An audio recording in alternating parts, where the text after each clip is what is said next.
Greetings, everybody. It is I, the Nomad, coming to you live once again from the wastelands of the internet.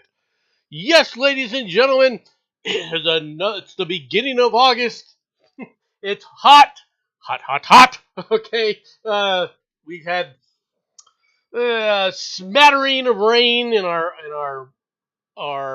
less than impressive monsoon season here in the desert. So we are living up to the fact that there are cactus in my front yard, and the cactus are enjoying themselves immensely. Okay, I'm gonna be pretty blunt. Hello, Matt Barkley. Hello, James. How is it going? Hope everybody's having a good day. I got lots of animal stories today, more than normal. But let's get started, shall we? Russia's summer push in the Ukraine targets three fronts, but faces stern resistance. While Russia overnight drone and missile attacks in the Ukraine have hit record levels, on the ground its military is claiming territorial gains. Last month, Russian forces seized 556 square kilometers. That's its biggest land grab this year, according to an open source deep state monitoring website in the Ukraine.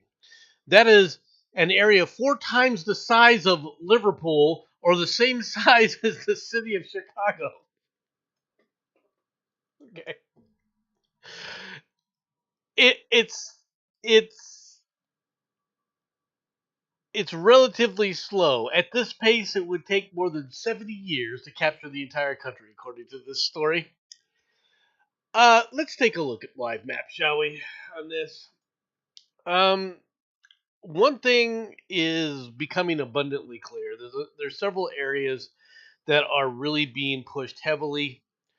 I really think that what they're trying for is right here. They're trying to get to the Dnieper River. Down in the south, their big thing is Zaporizhzhia. Okay, if you take a look at these pockets that they've been building, this is a more worrisome pocket than I think people realize, because if they can come across and seal this in, these are major areas that are going to be gone. If you take a look at this pocket, it's basically sealed, and I don't think that people understand this. This pocket here is now basically sealed. Um, it won't take 70 years. Eventually, the money and weapons run out. They're making this push here for this afterwards, but this pocket, they're going to end up trapping a lot of Ukrainians in here if the Ukrainians do not just say, okay, we're just going to have to pull out of here. There comes a point where you can't hold territory; you've got to pull back, or it's going to cost you. And when it comes to this kind of a this kind of a situation with a country where the you're trying to play a game of attrition and the attrition numbers don't favor you, you're going to have a problem. Okay? The only way that the Ukrainians win this battle, and I'm not trying to be flippant here. The only way the Ukrainians win this battle is if they're able to fully utilize and are full flush with equipment and manpower from the West, and then go on the offensive, okay, and win huge friggin' battles. The tit for tat attrition games, the grind is okay. If it was a Western country that this was happening in, they already would have quit. I'm not exaggerating this. If they were just doing a grind in a against a Western country, this would have been over with. The Western countries would have quit already. But see, the Russians are fighting the Ukrainians. The Ukrainians are Russians by another name in a slightly different language. Slightly. It's the same stock.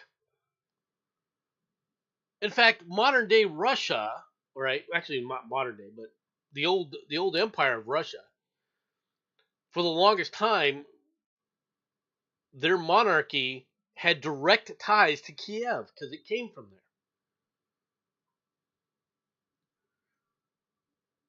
And so you're talking about similar type of environments. The difference here, though, is total number of people. The Ukraine has now started accepting 60-year-olds into their military. 60-year-old men into their military. They're not winning the attrition battle.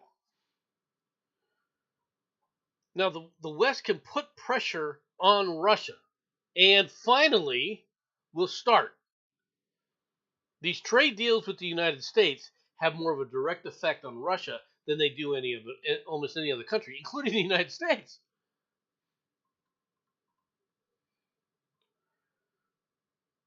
And yes, Kiev was the capital of Russia in the 1800s at one point. People, the reason I said that about these tariffs, this tariff deal, is they have now forced the Europeans. These tariffs have now forced the Europeans to stop giving the Russians money and start relying upon energy to the West. Now, it's not stopping India, but from buying Russian oil, but it is what it is. Okay, so Poland signs a $6.5 billion deal to purchase a second batch of K2 tanks. Poland on Friday signed a deal worth $5.6 billion to purchase a second batch of K2 tanks from major South Korean defense contractor Hyundai Rotem Company, Seoul's defense ministry said. The deal marks the largest ever arms export contract won by a South Korean company and the first major one since the launch of Lee Jae-myung administration in June. Under the deal, Poland will be supplied 180 K2 tanks and 81 other support vehicles. It follows up on a contract Poland signed in 2022 for the first batch of 180 K2 tanks, a major armament push after Russia's invasion of the Ukraine.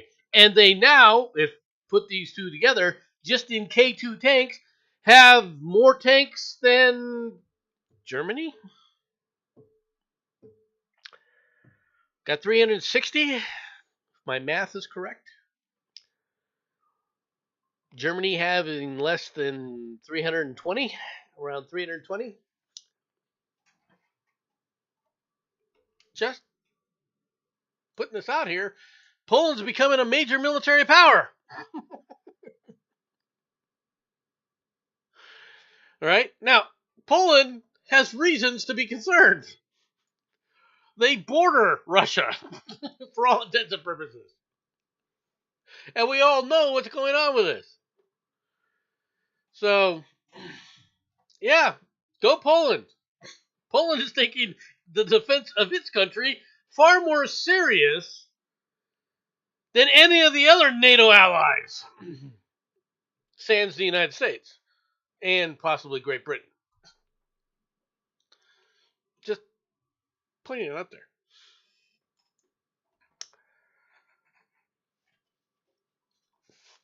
On the other big front, from Politico, Trump recalibrates Gaza stance as humanitarian concerns grow.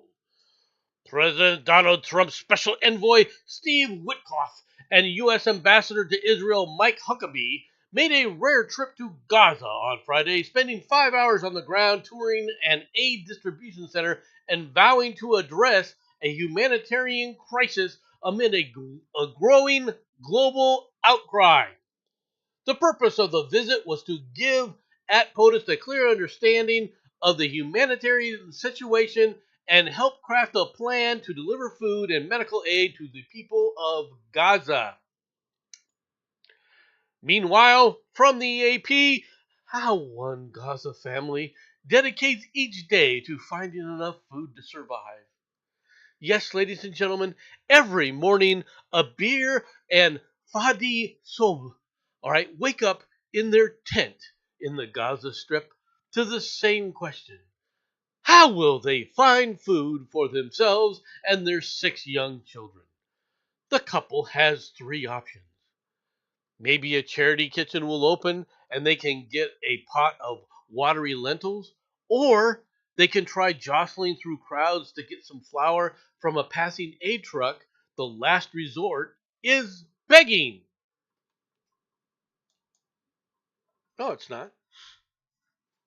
How about pack up the kids, pack up the tent, walk a mile and a half, all right, and leave Gaza. Get on the other side of the Gaza border where all this food is being stored, and you won't have a problem.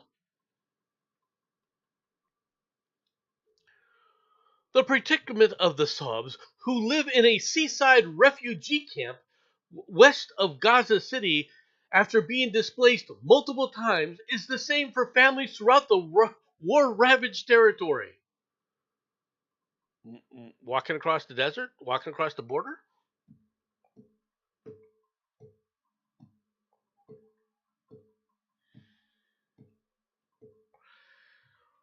Here's the question, and I'm not trying to be overly simplistic with this. What does Abir and Fadi do, generally, in their lives? What was he doing prior to the war?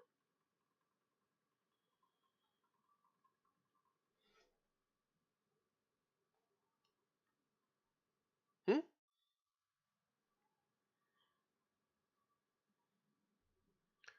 Fadi Soba, a 30-year-old street vendor, and his wife Abir,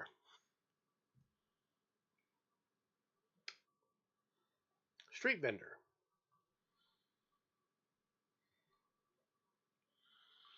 You lived for how many years in the Gaza Strip, stayed there, had the potential all this time to leave,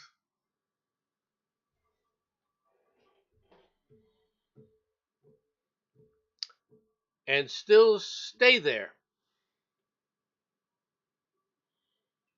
expecting you to get food from everybody else.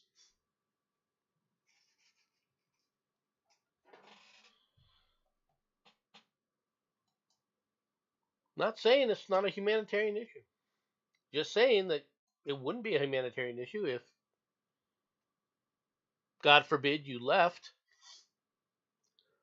God forbid you actually went to another country and tried to exist in a different realm instead of trying to stay in Gaza. I have pointed this out many times. The Gaza Strip is not that long and not that wide. There are plenty of areas where that could be set up for refugee camps all along, all outside of the Gaza, and they wouldn't have to worry about it. Now, I realize that Jordan doesn't want them. I realize that Egypt doesn't want them. That nobody wants them in their area.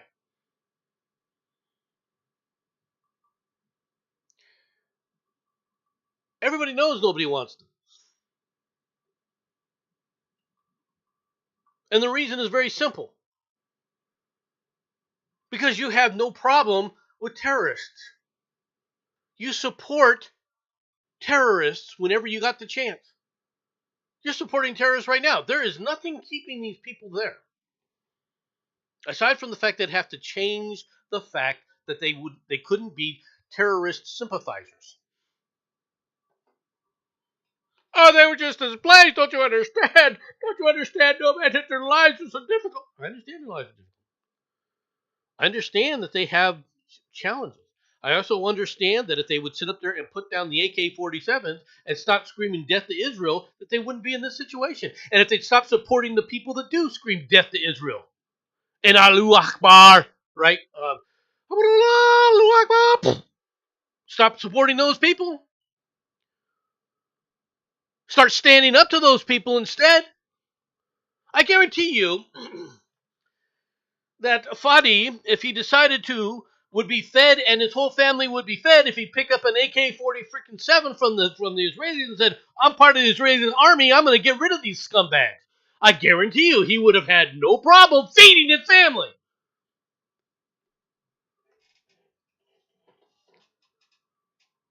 But for decade after decade, he just stood by while Hamas stood up there and stole water pipe to turn them into Katyusha rockets to fire into Israel.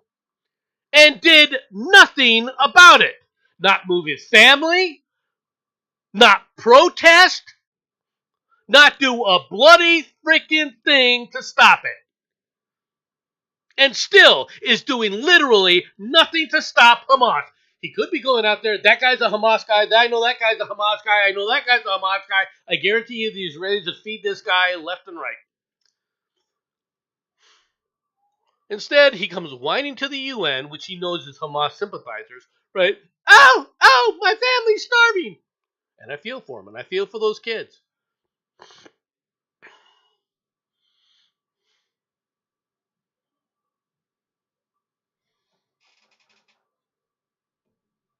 We shouldn't drop any of these things.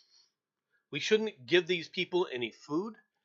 We should sit up there and say, if you want food, you come right over here and march every freaking swinging dick. Every freaking person should be taken out of these areas and removed.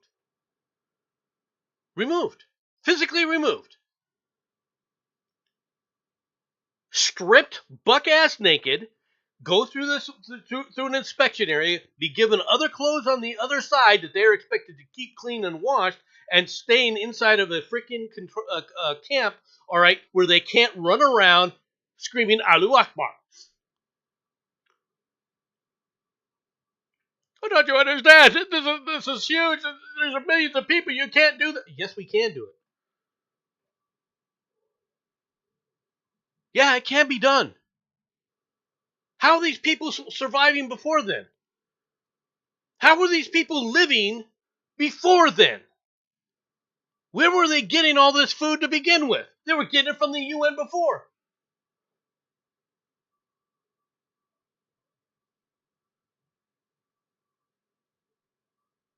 You just stop preaching the hate, that stuff goes away. El Salvador ends term limits, letting Bukele, all right, seek re-election indefinitely. Lawmakers in El Salvador abolished their presidential term limits on Thursday, paving the way for President Nayib Bukele, all right, who has aided President Trump's deportation efforts and whose government has jailed tens of thousands in its crackdown on gangs and civil rights groups, to run for re-election indefinitely. The change was among several amendments to the country's constitution approved by the National Assembly, where Mr. Bukele's party holds a supermajority. Lawmakers also extended a president's term in office from 5 years to 6, amending 5 articles with 57 votes in favor and 3 opposed, the National Assembly said on social media.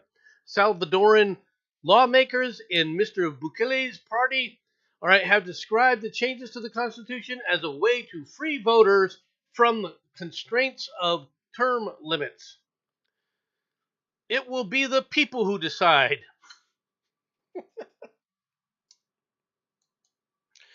Yeah, but who's counting the votes? You got the Democrats counting the votes? You're kind of screwed. Just pointing it out there. Just pointing it out there. Right? Yeah, it's going to be the people who decide, all right. No, it's who counts the votes. Stalin wasn't wrong. Stalin never sit up there. He constantly said it's not how many votes you get, it's who counts them.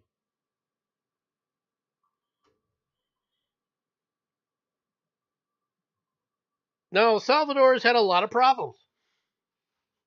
Bukele has done some good things. He's done some bad things. Personally, all right, I think 6-year terms are probably too long for a presidential candidate. I've always thought that, even with Mexico. It's ridiculous. Mexico's even worse because a single 6-year term in Mexico.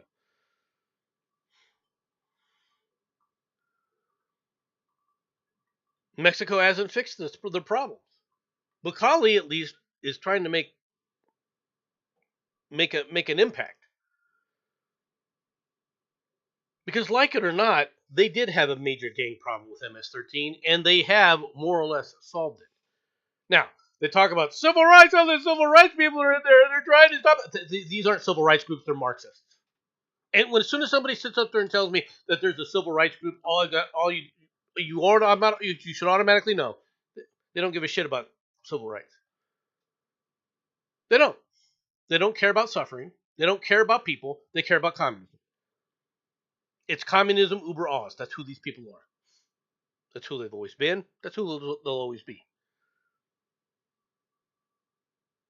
How could you say that, Nomad? Oh, Nomad, you're being ridiculous. These people are. No, I'm being serious. I'm not being ridiculous. I'm being accurate. That's what you're dealing with here, folks. You have to learn to accept reality for what it is. That's who these people really are. They're not good people. They never have been good people. They never will be good people. And if you keep ignoring what they're really like, the results are going to be bad. They're going to be bad. Really bad. Sadly. Really, really bad. Sadly.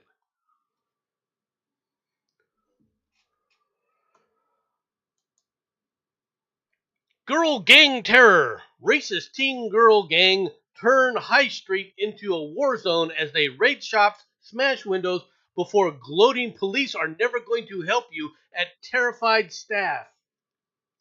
A teenage girl gang has turned a once thriving lush high street into a war zone, with their 14-year-old ringleader boasting she's untouchable because police refuse to step in. For at least 3 months, shopkeepers on the Shirley High Street in Southampton have reported the feral teens for throwing knives inside shops, daubing cartoon penises on walls, blaring pornography from portable speakers, and pelting eggs at stunned passerbys, all in broad daylight, often filmed for TikTok. Despite dozens of complaints, police are accused of doing nothing. With traders claiming the girls have become so emboldened, they now follow staff home, mock officers by name, and dare victims to call 999, which I guess is their version of 911. The gang reportedly avoids chain stores and instead targets smaller minority-run businesses, bombarding black and Asian shopkeepers with racist abuse, smashing up displays, looting stock, and spitting at staff in full view of customers. Victims say they are regularly called black cunts, I guess, is that, and stupid black faggots, I assume. Bitch. I'm assuming that's what they're trying to protect there. Some told, "Go back to your country." When confronted, the girls have seen flashing staff and accusing male employees of being pedophiles, a tactic traders believe is used to humiliate victims and prevent them from filming or reporting thefts. The ringleader, believed to be just 14, is known by name to almost every trader on the high street. Shopkeepers say she struts from store to store with a speaker in her pocket, shouting obscenities, swinging stolen vodka, gloating that the police are never going to show up. The Daily Mail is aware of her identity, but is not naming her for legal reasons. One of the worst hit traders is Muhammad Usman, who runs a phone hub, a mobile and electronics shop. He says the gang has stolen vape kits and accessories, hurled knives inside the store, and accused them of being a pedophile when he tried to film the damage. Every time I hear someone shouting, I flinch, he said. I feel depressed. I don't feel safe at home or walking down the street. I complain to the police all the time, and they say it's not an emergency. Video footage obtained by the Daily Mail shows the ringleader giggling with her friends, threatening to shank Muhammad and continuously mocking his accent. And you can see some of the damage.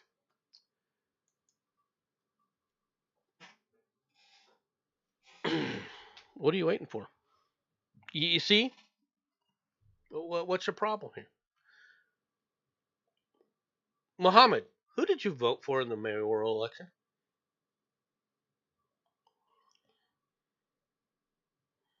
Just asking.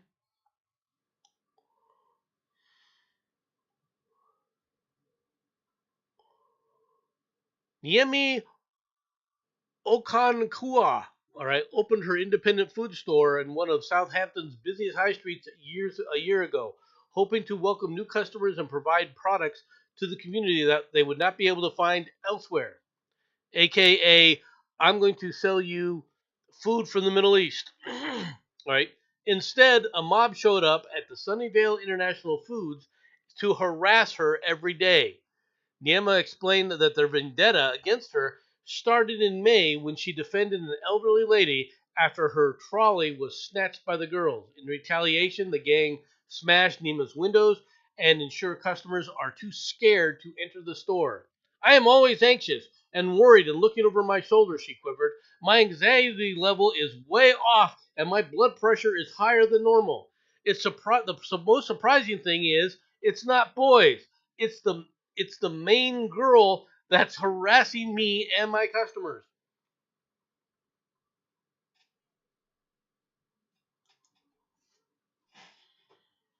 You mean her father hasn't been notified and spanked her yet?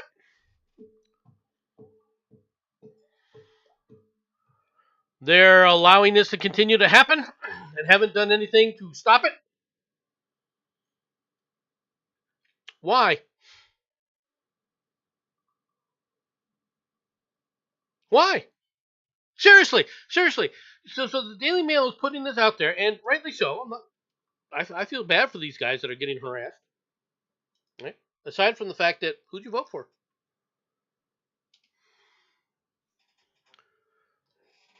Who'd you vote for? You gonna tell me that Sadiq isn't helping you guys out? Sadiq Khan?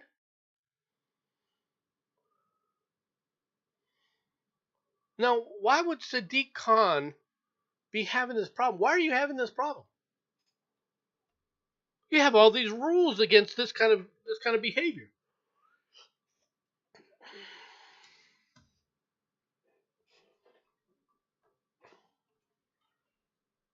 Scotland Yard is too busy looking for the Nazi pug.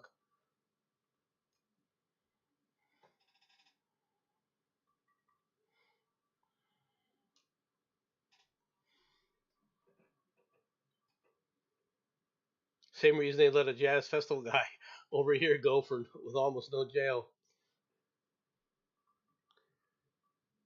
It's not a joke, folks. When you stop and decide, okay, that the law is the problem because of a minority group, all right, being targeted due to the fact that the minority group is trying to impose their value system on everybody, and therefore is the minority when the minority group is creating most of the havoc and laws, all right, within the society to try and change the laws to their way of life. When you say, well, we're going to tolerate the lawlessness of this society because it doesn't match my societal norms, so therefore I'm going to allow lawlessness of one group, it filters over to all the groups, and there is no law. And now you got Law of the Jungle.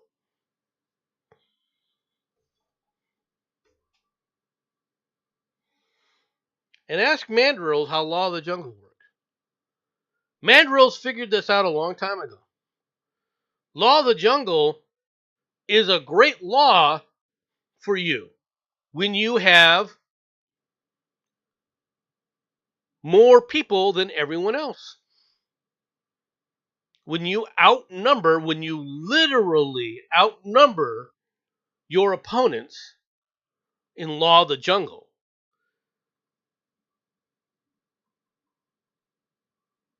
and both sides are equally vicious, and that's what you're seeing with this. This is what you're seeing right now. Both sides are equally vicious. Is there any doubt that both sides here are equally vicious? Let me ask that question. Let me ask it in a different manner, because there's none in my mind. I think it's pretty doggone obvious. What you've got right now is both sides are equally vicious, and now you're seeing the result. It's sad. Don't get me wrong, it's sad. Amusement park ride snaps at a Saudi Arabia park with 23 reported injured. Video shows the terrifying moment. Passengers scream as a spinning wheel breaks from a mainframe in a Saudi park. So let's go ahead and play this. We'll turn the sound off. All right, this looks like a standard carnival ride, right? And then you see this is an amazing thing. Thankfully, nobody died. Okay, and I say thankfully nobody died because this this this to me, I could have sworn people had died when I first saw this. All right, this is one of these typical spinning things until this happens. And I really thought that the people on that side who got hit by that hammer blow actually died. I really did. Um, I really thought that the people had died. Right? It's a horrific event. An amusement park ride's malfunction in Saudi Arabia left 23 people injured and 3 hurt critically. The video of the incident shows the ride of 360 degrees written on top, swinging back and forth before the arm of the spinning wheel carrying the passengers snapped off the frame. Riders can be heard screaming. Well, yeah, no shit. Right? Especially the guys that are on the side and see that big thing coming right at them. I mean, I'd have been screaming like a little girl. I'm not going to deny that. All right, this happened Wednesday at Mountain Park in Taif, all right, Saudi Arabia. Eyewitnesses said the riders had been injured even though they were strapped into their seats. Well, yeah, the central pole recoiled quickly, which also led to injuries, all right, witnesses said. All right, they were given first aid at the scene before someone rushed to the hospital. Okay, now, to me, I am curious, okay, what actually happened here.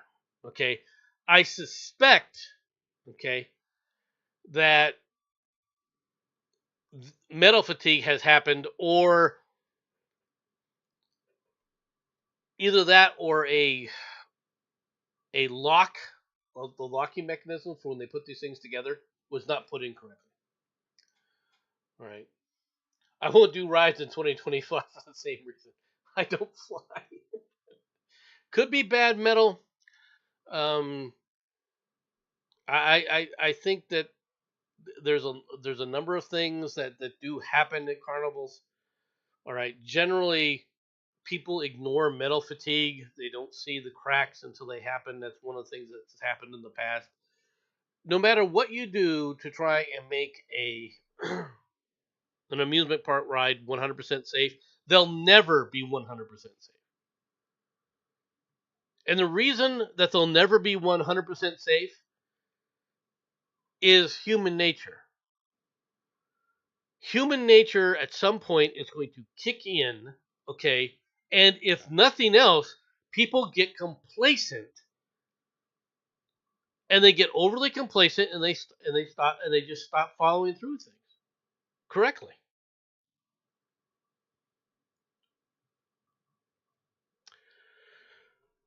But that was pretty horrific. In a it couldn't happen soon enough story, got a couple of these. Here's one of them. The Corporation for Public Broadcasting says it's shutting down. Not soon enough. The Corporation for Public Broadcasting, the conduit for federal funds to NPR and PBS, announced Friday it is beginning to wind down its operations given President Trump has signed a law clawing back $1.1 billion in funding for public broadcasting through fiscal year 2027. The announcement follows a largely party-line vote last month that approved the cuts to the public broadcasting as part of a $9 billion rescissions package requested by the White House that also included cuts to foreign aid. While public media officials held a glimmer of hope that lawmakers would be able to restore some of the money for the following budget year, the Senate Appropriations Committee declined to do that Thursday. Oh, no. Now, according to these same folks, NPR, they only receive approximately, according to them, 10% of their funding comes from the federal government.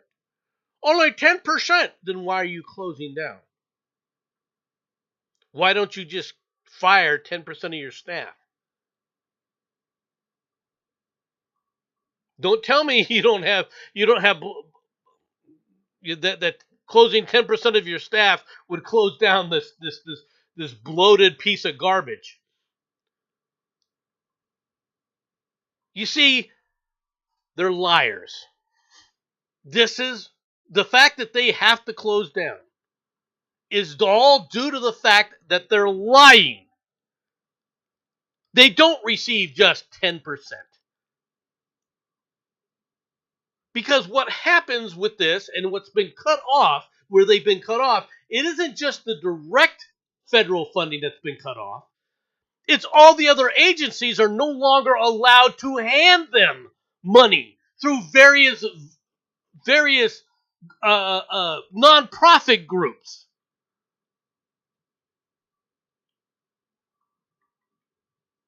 All these NGOs that were being given this kind of federal money that would then turn around and pump money into public broadcasting. So they would say, oh, look, it's been washed. It's no longer federal money, even though it was. But see, now they're no longer being able to do that anymore because those were restricted as well. And all of a sudden, they can't sit up and afford their bullshit programming anymore. But it's the rural areas that are going to suffer the most. They have plenty of money for the rural areas to go on. What they lost was all the other bullshit that they can't run on anymore.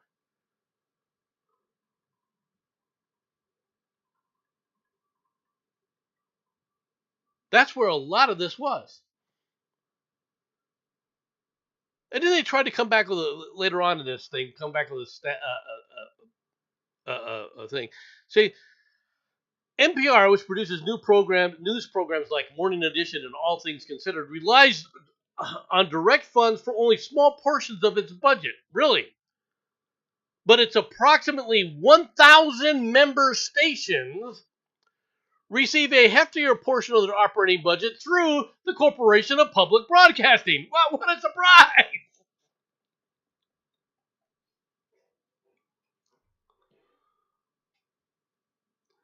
PBS says it gets around 15% of its revenue from federal money. Oh, really? Then how much does it get from the Corporation for Public Broadcasting?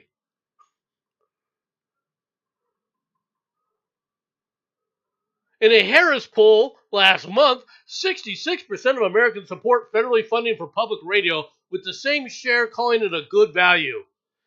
Support includes 58% of Republicans and 77% of Democrats. Really? Why do I believe that that's a bunch of bullshit? Hmm? Who do they poll? I would love to see the actual demographics of that poll. I really would. Because I guarantee you they weren't polling the frickin' rural districts.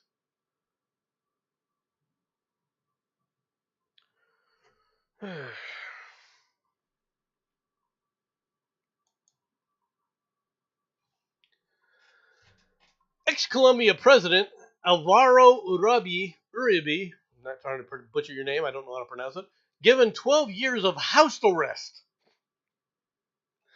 A former Colombian president, all right, Rabi Velez, all right, was sentenced Friday to 12 years of house arrest for bribery in criminal proceedings and procedural fraud.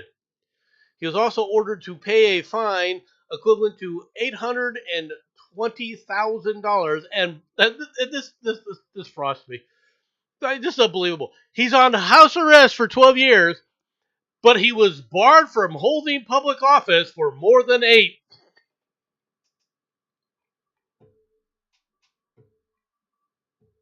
It was probably a Twitter poll.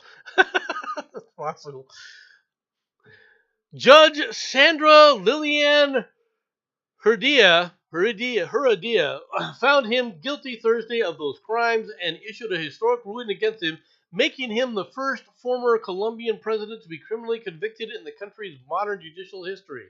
The ruling has polarized the country. While Uribe's supporters denounce it as political persecution, many victims of human rights violations say it finally sets a precedent for justice.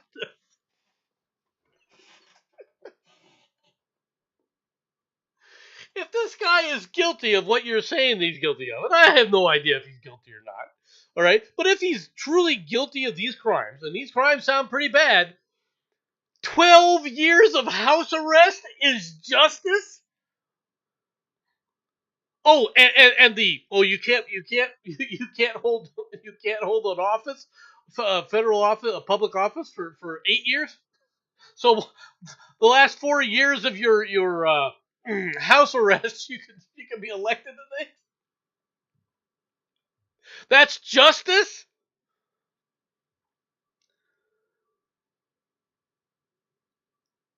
Really? Uribe's legal team is to have the Bogota Superior Court consider an appeal on August 11th, leaving uncertainty over whether the sentence will be enforced or suspended while the appeal process proceeds.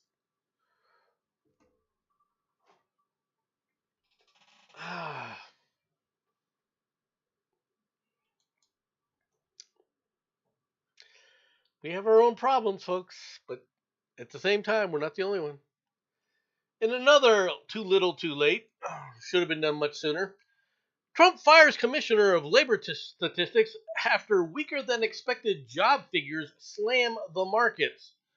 Donald Trump on Friday fired the Bureau of Labor Statistics commissioners hours after the agency reported that job growth in the United States had slowed to a near halt. In a Truth Social post that also directed even more fire at Fed Chair Jerome Powell, Trump accused the BLS Commissioner Erica McEntafar, I'm not even trying to butcher your name, all right, of being a political appointee who was manipulating jobs data. I was just informed that our country's jobs numbers are being produced by a Biden appointee, Dr. Erica Interfer, all right, the Commissioner of Labor Statistics, who faked the job numbers before the election and to try and boost Kamala's chances of victory.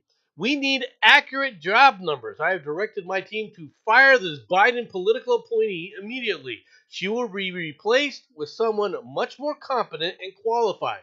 Now, I have been bitching about this shit with the Bureau of Labor Statistics, and in fact, the entire Labor Department is being run by a bunch of freaking narco-communists for a long time. Hey, nothing against you, Donald. I appreciate you getting around to this. You should have done this a lot sooner, dude. I appreciate you getting to it now. I do. But dang, dude, you should have done this a long time ago. Just pointing this out. I just wanted to point it out that this is a long time coming.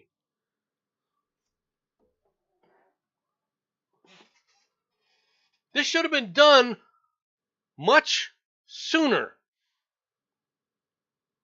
Just pointing it out. These people need to be gotten rid of.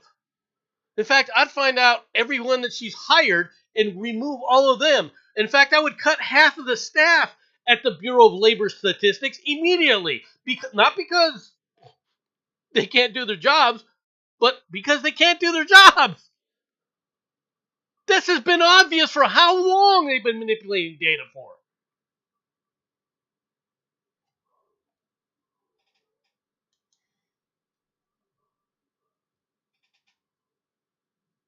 If she'd have been reporting the actual data, Jerome Powell would have been forced to lower interest rates much sooner, by the way, for those who don't know.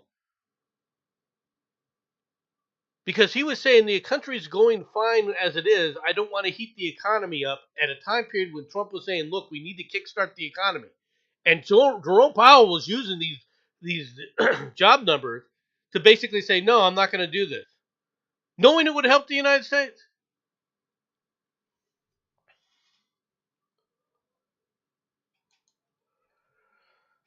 From Newsweek, wife finds out husband was taken by ICE from photo. The wife of an Ecuadorian man detained by federal immigration agents says she only learned of his arrest after journalists showed her courtroom photos of the moment he was taken into custody. Marlon Iglesias Garcia Morales, 37, a father of two from Ecuador, was detained by Immigration and Customs Enforcement at a downtown courtroom in New York after a scheduled immigration hearing on July 3rd as part of his ongoing asylum claim. All right, his wife said, as individuals waited for their hearings, Garcia Morales was moved between two rooms before being brought into court when the judge arrived. During this time, his wife, Jessica Patricia Miranda Navarrete, all right, was with her children and did not witness her husband being detained. Everything was calm until I showed up. After noticing that people were leaving the courtroom and her husband wasn't among them, a woman offered to check his status. When she returned, she informed Navarrete that he was no longer there. A journalist saw me panicking, all right? Come here and see if you can find your husband in any of these photos. She showed me these photos of where, and that's where I saw my husband being captured. ICE took him. The Department of Homeland Security confirmed Garcia Morales was arrested during his court appearance in a statement to Newsweek. Okay? Listen to this. Marlon Iglesias Garcia Morales, 37, an illegal alien from Ecuador, entered the United States near El Paso del Norte, right, north of El Paso, Texas, on December 19th, 2022, and was released into our country by the Biden administration. ICE arrested Morales on July 2025, the DHS Secretary Tricia McLaughlin told Newsweek. The administration is once again implementing the rule of law.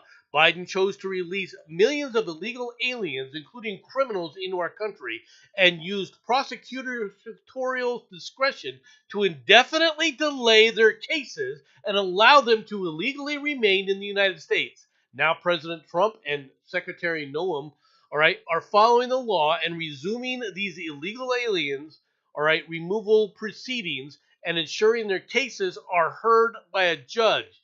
The judge had scheduled his next hearing for February 2026, but ICE took him anyway. That's because the judge tried to play the let's delay this game for 7 friggin' months. They didn't give him a reason. They didn't say why he was being removed. He knows very well why he's being removed. He's here illegally. Emotionally, we're destroyed. My 8-year-old son got sick. Well, stop right here.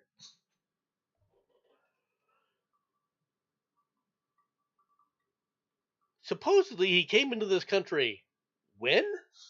2022? But my 8-year-old son, because of his father's absence, he didn't want to greet. And he cried. He's doing better now. 8-year-old kid now. All right? But Only because he thinks in the morning that Dad is at work, but in the afternoon or the evening, everything is sad again and he starts to cry. Navarre is currently unemployed and is raising money for legal costs through GoFundMe.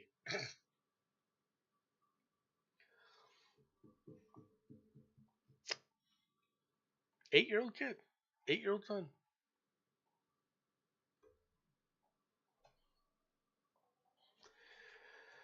8-year-old son.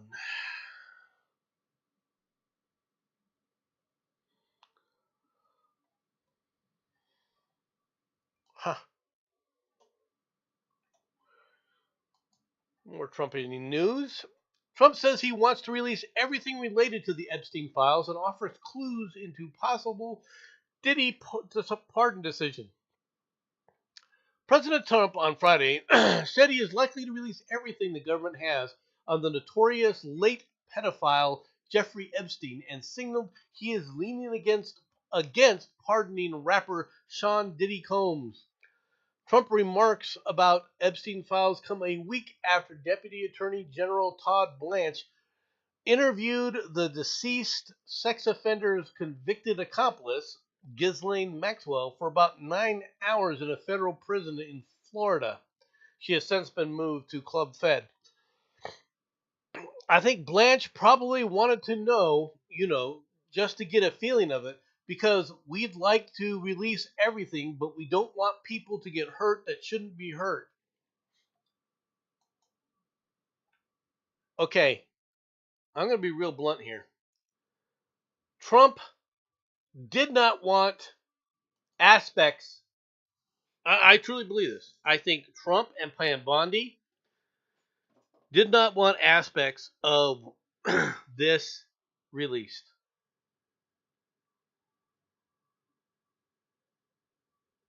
They didn't want it released.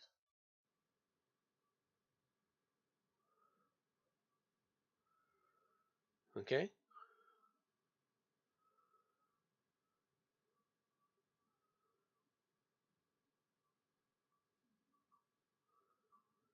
And the reason that they didn't want it released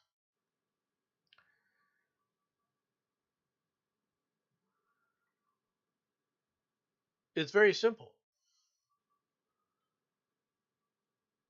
It's not because Trump's name is on this.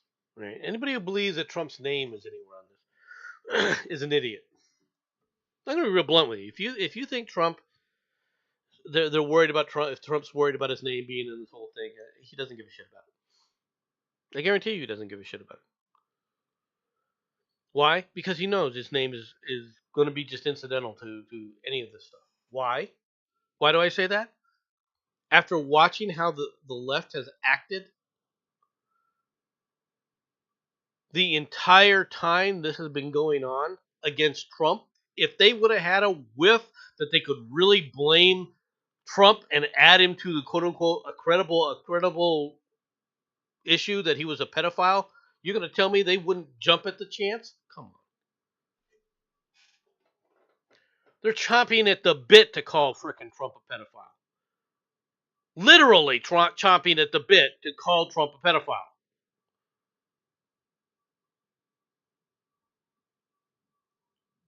And you're going to sit up there and tell me, oh, no, don't you understand, no, man. That's not the case. That's not the case. No. You're failing to understand things. You're failing to understand things, son.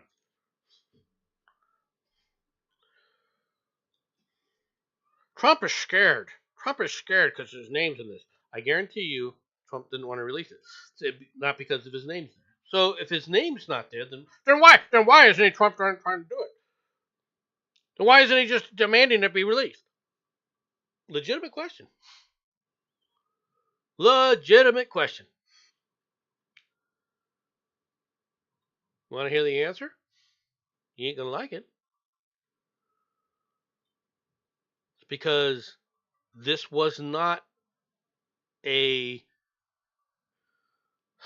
This was not Ghislaine and her boy toy freaking Jeffrey, all right, on their own going, let's run Lolita Island. Let's create a pedophile area that we can sit up there and get our rocks off.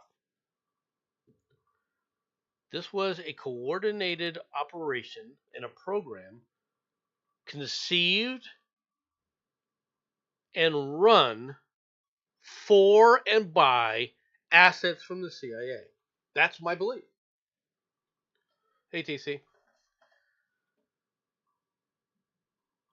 And they don't want to out that there are elements within our government that were using this as a, for lack of a better term, honeypot scheme to compromise intelligence assets that they could then target, that they could then utilize, right?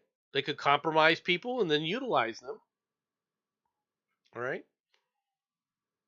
Very simply. They didn't want that. There are, I guarantee you, there's names in here that they want to keep quiet because they're intel assets. And Ghislaine, I can tell you right now, is probably more than happy to sell these people out, including the intelligence people, all right, that they're trying to save in this case. Now, personally, I'm of the mind of let them all burn. Yeah, the United States is going to take a hit. I understand that. I still think it was more Mossad. No, I think it's the CIA. I think they gave information to Mossad. I think they worked with Mossad to compromise specific targets that they had. Right?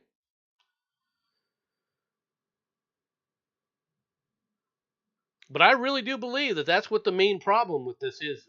And he's doing this now because he's forcing them to all scream and cry about this so he could also release the other big issues against what was going on during the Russia collusion so he can get rid of a lot of other people within the Justice Department that had nothing to do, that are nothing more than political operatives. So this is what he's going to be doing now. That's why he's saying, well, I'm for releasing all of it now.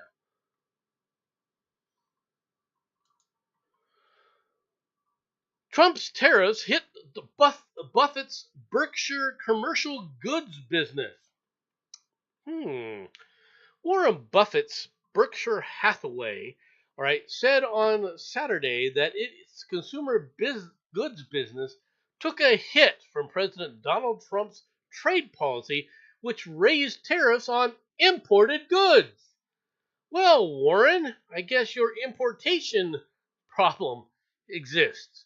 The conglomerate Consumers Products Group, which includes companies such as Fruit of the Loom, Jazzwares, Brooks Sports, posted a 5.1% revenue decline in the second quarter from a year earlier to $189 million due to lower volumes, tariffs, and business restructuring. Berkshire said tariffs produced delays in orders and shipments. Still, the company said shoemaker Brooks' revenue increased 18.4% in the second quarter. I guarantee you that is not where Berkshire Hathaway is taking major hits right now. Okay, the biggest problem that they're having is Buffett's group is taking major losses in Canadian oil. You heard me right. Canadian oil. Because of Buffett and a few other people who did everything they could to bribe previous administrations from building the oil pipeline, the Keystone oil pipeline that people have heard about. Because of that, the oil has to run on rail cars and rails owned by Berkshire Hathaway. And that's where they're taking a hit, a major hit. Because Canada, elbows up, Canada, elbows up. We're gonna show the orange man.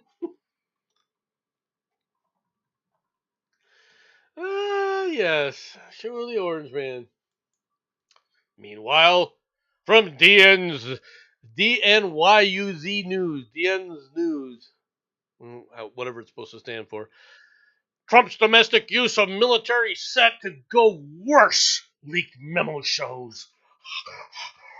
President Donald Trump has already immersed the United States military in domestic law enforcement operations involving immigration to an unprecedented degree. He has authorized major military buildup at the border. Okay. How is that domestic law enforcement? All right. He has maximized the use of military planes for deportations. Okay, I'm still not seeing a problem here. All right. Complete with the White House pumping out imagery of migrants being frog marched into souped up military aircraft. He sent National Guard into Los Angeles amid large-scale protests there, and then he sent in the Marines. Oh, horror. But an internal memo circulated inside the Department of Homeland Security suggests that Trump's use of military for domestic law enforcement on immigration could soon get worse. The memo obtained by the New Republic provides a glimpse into the thinking of top officials as they seek to involve the Defense Department more deeply in these domestic operations. I would say that these are not domestic operations. These are foreign operations because it's immigration and trying to get rid of foreign elements within the country. Just pointing that out. They're not grabbing Americans. They're grabbing illegal aliens. All right. And it has unnerved experts, all right, who believed it portends a frightening escalation. The memo is alarming because it speaks to the intent to use the military within the United States at a level not seen since the Japanese internment, said Kerry Lee, a senior fellow at the German Marshall Fund, told me. The military is the most powerful coercive tool the country has. We don't want the military doing law enforcement. It absolutely undermines the rule of law. But sanctuary cities don't. Releasing criminal aliens back into the public doesn't. Nope. Nope.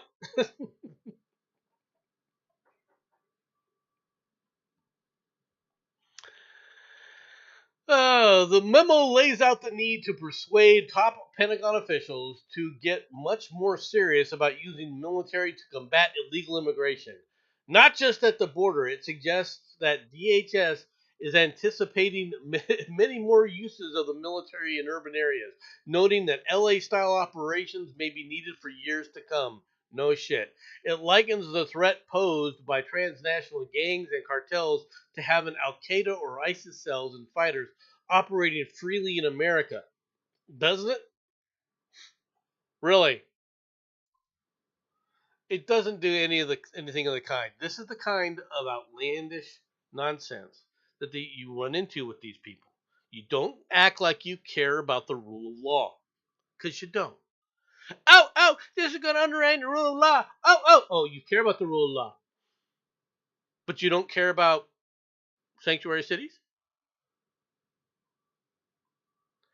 You see, there's the problem. You're making claims that are obviously false, and everyone can see it. You're making false claims that everyone can see are false. The fact that you supposedly care about the rule of law.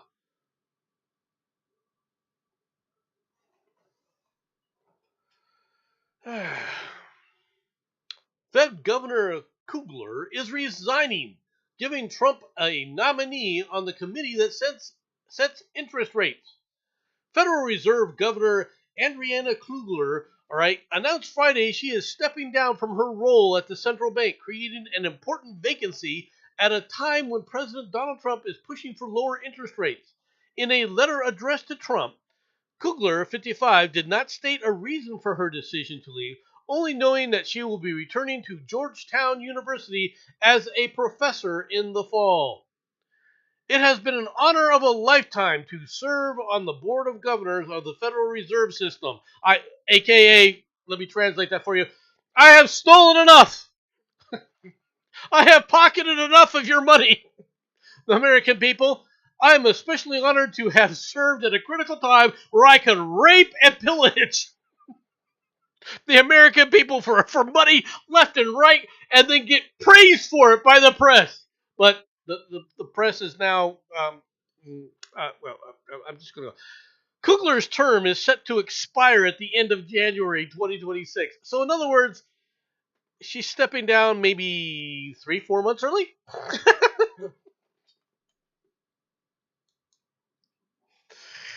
Oh my god!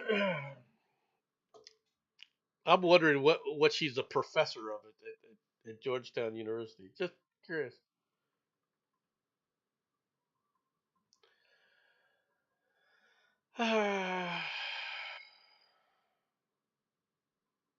Walmart exec shares ultimate red flag she sees in employees. Nobody will want to hire you. I don't care. I guess I should be looking at that.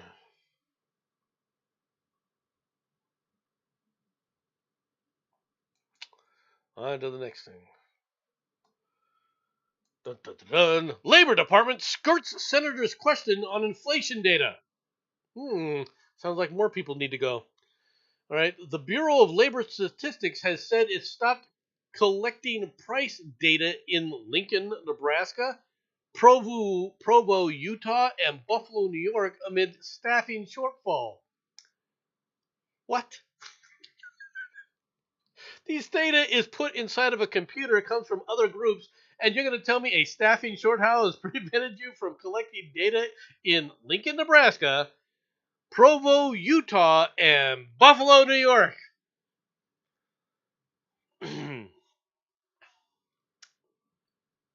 Just curious.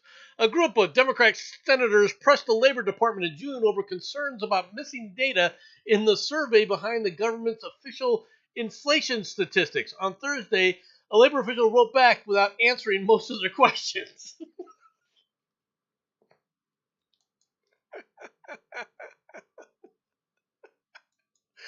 Oh, gosh. Oh, my goodness me. The horror. The horror, folks. The horror.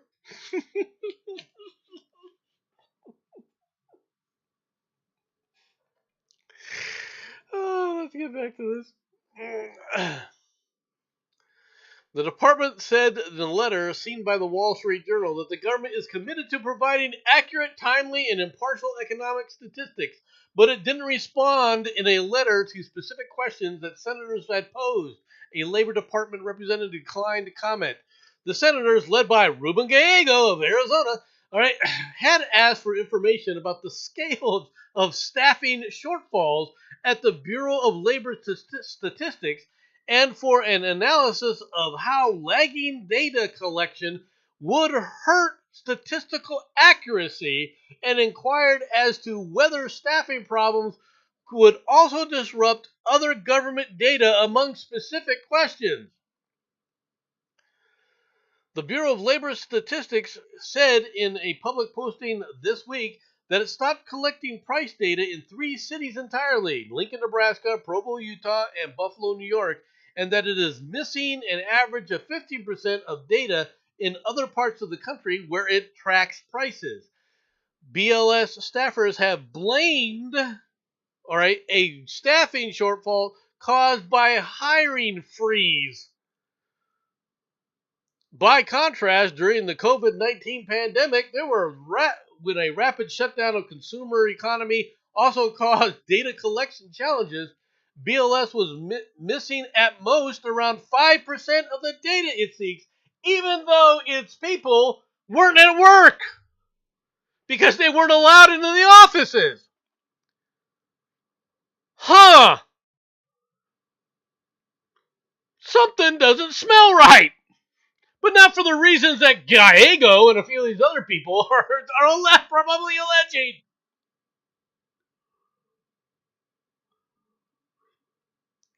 Makes you go, bet you go,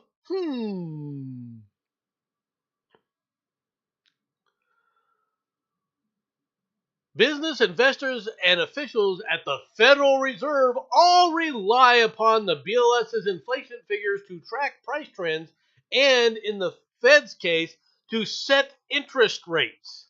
Oh, so a bunch of leftists are now on the. This wouldn't have anything to do with the fact that they also fired the other labor statistic bitch. Would it? Wouldn't have anything to do with that, would it?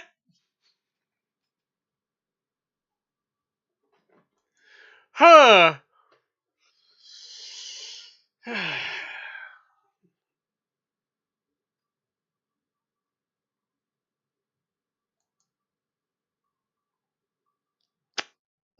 Okay. Another sex toy gets thrown onto the court during a WNBA game. A sex toy was tossed onto the court during a WNBA game for the second time this week. Video shows that a sex toy out of bounds under a basket after a whistle was blown to stop play during the third quarter of the Golden State Valkyries, who were beating the Chicago Sky. An official then kicked it aside before it was picked up and removed. It's super disrespectful, said Sky Center Elizabeth Williams in a post-game press conference. I really don't get the point of it.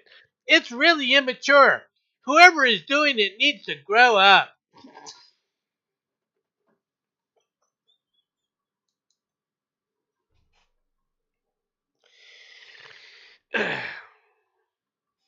Hey, Elizabeth,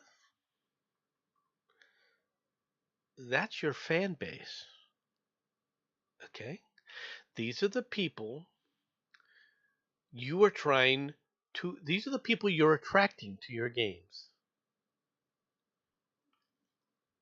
with your commentary and play on the court.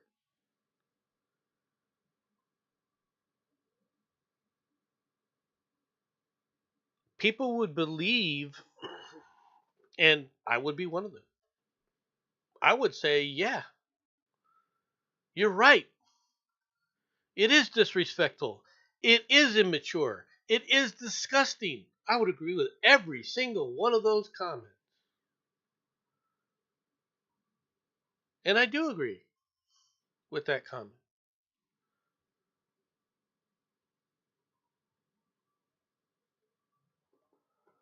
But the problem is this is who you attract. Now, why is that, do you think, Elizabeth? Meanwhile, the dingbats, I know I'm going to catch a lot of hell for this, right? The other WNBA players, right, see, have come forward. I mean, first of all, it's super dangerous, said Valkyries forward Cecilia Zandalansani. Zandalasani, right, said, it's dangerous. The great flying dildo is a danger to everyone.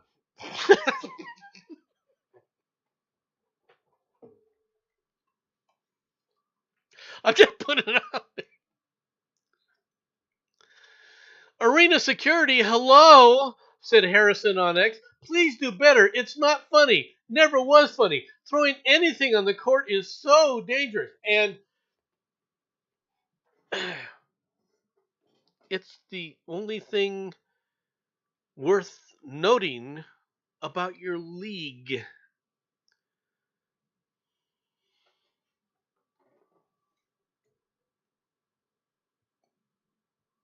Just putting it out there.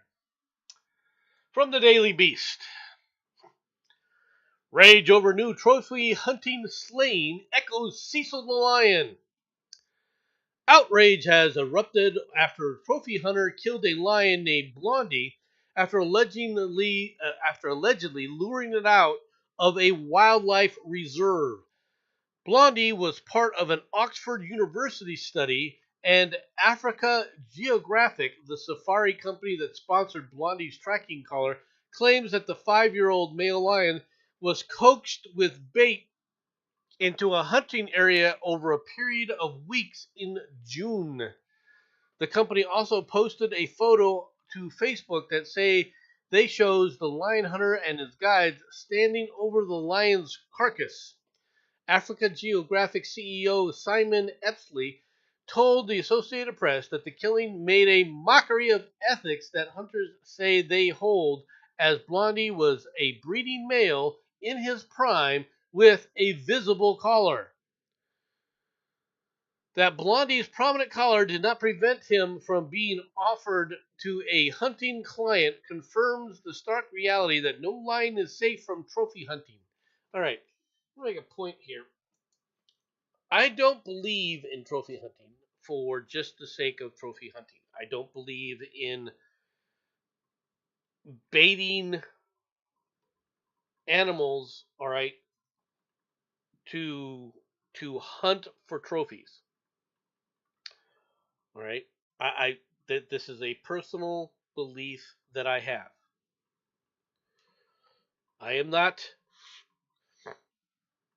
advocating anybody do this. Okay, I do think that some of these wild animals, all right, however, at times when you hunt, have to be either cold or in a slightly different sense. And I don't believe that this is the case here. Okay, I think that there is a case for hunting animals. I don't have a problem with hunters as far as hunters go per se. Once again, however, I don't believe in trophy hunting. I will never believe in trophy hunting. Hunting the animal, all right, strictly because it was you want to go, ooh, look at me, I want to put your hide on a wall. I do believe in culling herds. I do think that animals from time to time have to be hunted because they are a danger. That includes wildcats and other animals of that type. But that's significantly different than trophy hunting. You want to see how big and badass you are to go trophy hunting? Do it the old fashioned way. Pick up a spear and then go into Africa and go hunting. Okay? You want to sit up there and go get yourself a grizzly bear on Kodiak Island? Pick up your spear and go out there and say, you know what? I'm going to go get me a Yogi today. I'm going to get Yogi the bear with my spear. And it better be a spear magic helmet because otherwise you're not coming back. I'm just putting it out there. And if you do come back, well, okay. Kudos then. Just putting it out there. Japan insurer to cover damage caused by emergency bear shooting. Japan is set to allow emergency shooting of bears in populated areas from September. All right, an insurance company has decided to offer coverage for damage caused by stray bullets during the operations. The new insurance product for municipalities from Tokayo Marine and Nikito Fire, I'm not trying to butcher these names, I'm not sure how they're pronounced, all right, provides up to 3 million yen for damage to property, including buildings and vehicles. It does not apply to human injuries or deaths, all right, which are covered by the State Redress Act. The move comes after Japan, faced with more bears coming into contact with humans, amended the law on wildlife protection and management to allow local governments to authorize hunters to shoot a bear or wild boar in emergencies, such as when they enter a residential area. Okay.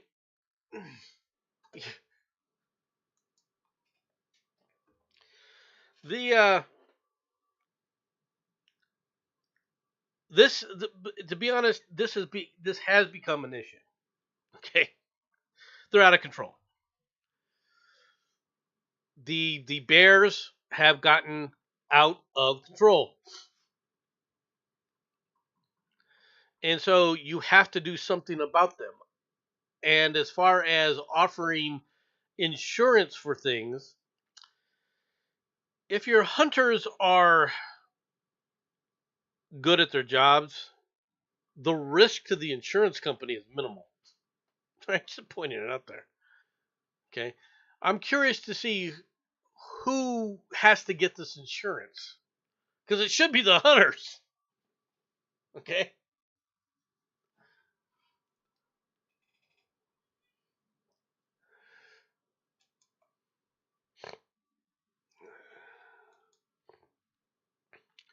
Newborn squirrel rescued after falling out of a tree.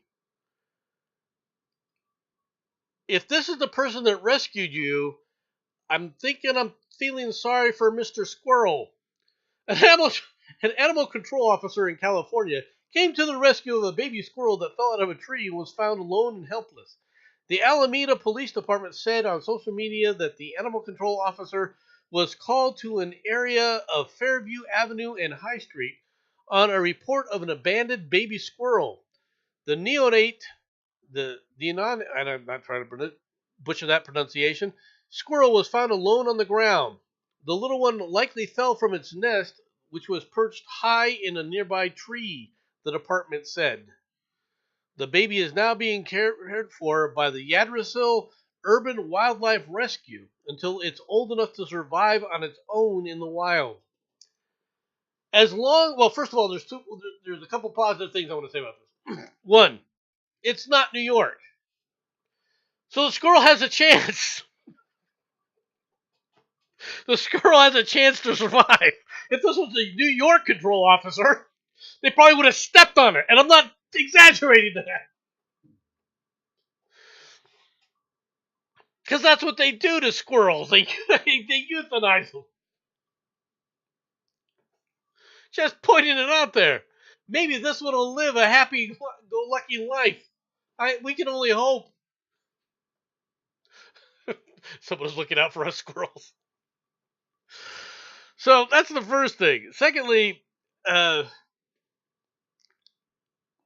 okay, squirrels are animals that if you start to feed them and things like that, they're going to become a pet. You're not a squirrel. You're not going to teach the squirrel how to be a squirrel in the wild. Just putting it out there.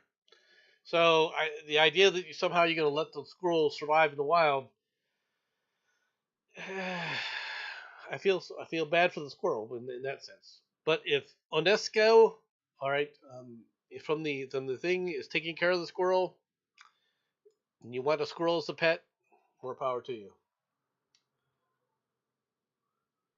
The gray squirrels are okay, but the redwoods seem nuts. Escaped monitor lizard returns to Massachusetts, but still evades capture. In Massachusetts, environmental police say goose an escaped water monitor lizard. Who would you're gonna name your lizard Goose? Okay. Previously spotted across the border in Connecticut, has returned to the state but remains on the loose. So this giant lizard is running for its life, dodging back and forth across the border areas. All right. The agency said Goose, who escaped from his owner's Webster home by jumping out of a second-story window on July 18th, was spotted by a Douglas resident on Wednesday, and the sighting was verified with a photo. Officers responded to the area immediately, but unfortunately, the reptile was not located, the environmental police said on social media. We are working closely with reptile experts, rainforest reptiles, all right, to help us locate and capture the animal.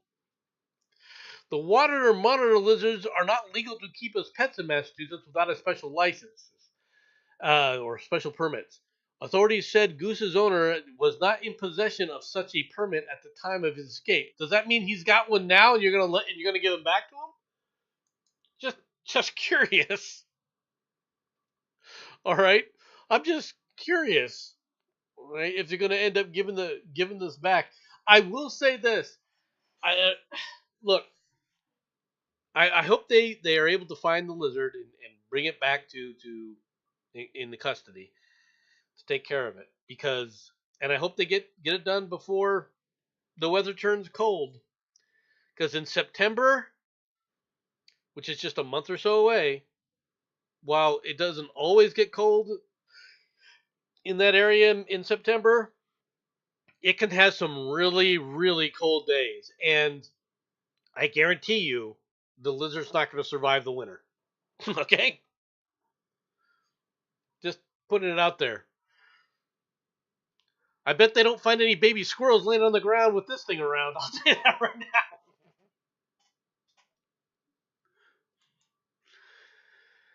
now. Final story of the day, folks. Final story. Firefighters rescue bobcat stuck in the front grille of a vehicle. The Alexis Fire Department was dispatched to an animal rescue off Mount Zion Church Road at around 6 p.m. Upon arrival, crews found a bobcat stuck in a car grill. A local animal rescue was contacted. The bobcat is now in the rescue's care, being treated for minor injuries. Well, first of all, how it gets into there, nobody knows. North Carolina firefighters were summoned for an animal rescue and arrived at a specified location to discover a bobcat had somehow gotten stuck inside the front grille of a vehicle. All right, Alexei Fire Department said a crew was dispatched to a location on Mount Zion Church Road. All right, you can see the animal being here. It had minor injuries as they got it out of. Look, bobcats are vicious. Okay. All right, bobcats are and they're tough. Now, when I first see this, as I'm looking at this is obviously a young cat. All right, I would not guess because generally bobcats are a bit grayer than this. Right, just pointing it out that they generally are. How it gets into the grill? I here's the question I've got of the owner. Okay, kudos for calling the animal rescue, no problem. I certainly hope you didn't try to release the bobcat on your own, because that would have been a massive mistake. Okay, you can see, by the way, if you take a gander here, that there's little tufts of hair here in the grill.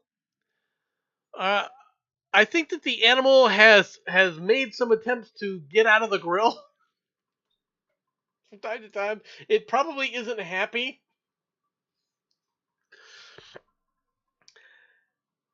I would like to have seen them film the episode of them getting this cat out of the grill, because I guarantee you it wasn't pretty. These things, this cat was, I guarantee you, very unhappy with its situation. I'm just putting it out there, but if this dude, I certainly hope you didn't initially try to get this cat out yourself, because you are probably being given rabies shots and everything else at this point in time. So I'm just getting over to the car. You hit the little button, beep beep. What's that? I never heard it. Beep beep. What the hell? Can you imagine a guy going to his car to get in? Why is the car hissing at me? Where's that hissing coming from? I guarantee you it wasn't purring. I guarantee you it wasn't doing that. Oh my god, the poor cat. I'm glad that they got it out. So that's the final story for the day, folks. Hope you all had a good day. That's going to be the last thing. Enjoy your week. It'll be hot. Stay safe. Stay cool. I'll talk to y'all later. Bye bye, everybody.